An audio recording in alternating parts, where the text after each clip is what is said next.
Good morning, everybody, on this Monday. I hope you all had a great weekend. I certainly did. Went to Lollapalooza twice. Went for free yesterday, which was awesome.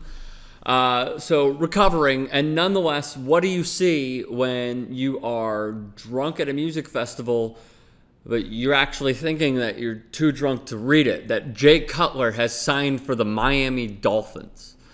I applaud the Miami Dolphins for always being weird. I applaud them for grabbing our attention because it's something that they haven't done in many, many years aside from the Ndamukong Suh signings.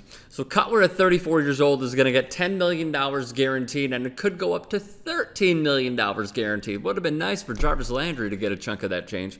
But here was the quote about retirement via Yahoo. This is back when he made the decision to go to Fox to be a broadcaster.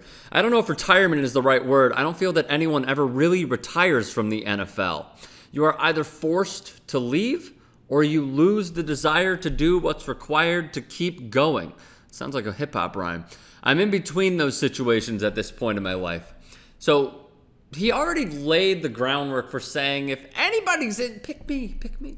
And so he has been rewarded with his former coach. It turns out that this was the perfect timing and the perfect situation for Jay Cutler to go to, because upon Adam Gase making the decision to bring him in and sign him, obviously with the front office as well, he said this, Adam Gase. He, as in Jay Cutler, didn't come out of retirement to stand on the sidelines. Well, of course. Yet you feel for Matt Moore, who has been a backup for this team for so many years. Like, that's your security blanket if anything were to happen during the season. Again, the timing could not have been better for Cutler, could not have been worse for Matt Moore, who, even though he was beat up in that Pittsburgh Steelers playoff loss after the team went 10-6, still, you feel a little bit for Matt Moore. So in 2015, under Adam Gase, here are the numbers that everybody's going to throw out to say, look, he had that one good season. It was the best season of his career,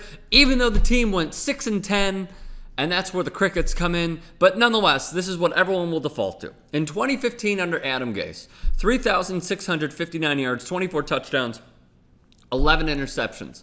Yet what a lot of people, and even in Miami, and look, this is coming from a Chicagoan who thought that it was the right move to go and get Jay Cutler. They gave up a ton. They mortgaged the future. But you do that for quarterbacks because you think that they're going to be good. So as I saw it in Chicago, he is the king of, let's throw it into triple coverage and see what happens.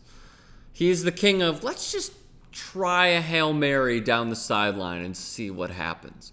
The problem is with those decisions, they come at the worst, crippling, back-breaking times. The Bears can be on a drive in the fourth quarter where they absolutely, positively need to get down the field and at least just get any amount of points.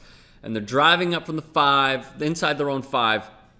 They get to their own 20. They get to their own 40. And then he just throws a pass that we've seen so many times over and over and over again. And it's intercepted, and they lose. The Dolphins have been good in close games. I believe they were 8-2 under Adam Gase in games decided by 7 points or less. They certainly have the talent. They have Julius Thomas, who I know many people are thinking of him and Demaryius Thomas of what are they doing outside of not having Peyton Manning.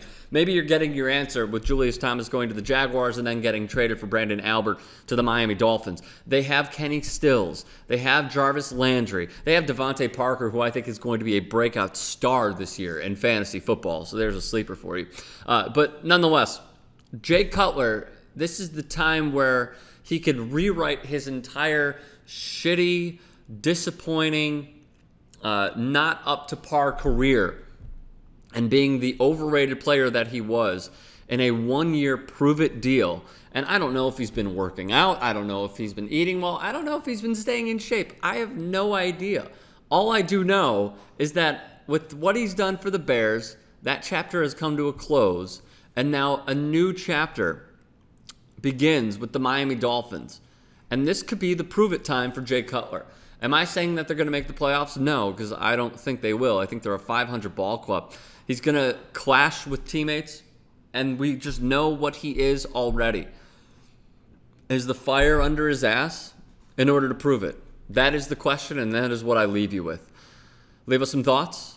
Tweet them to me, @Rick Strom, and subscribe to 2IT Sports.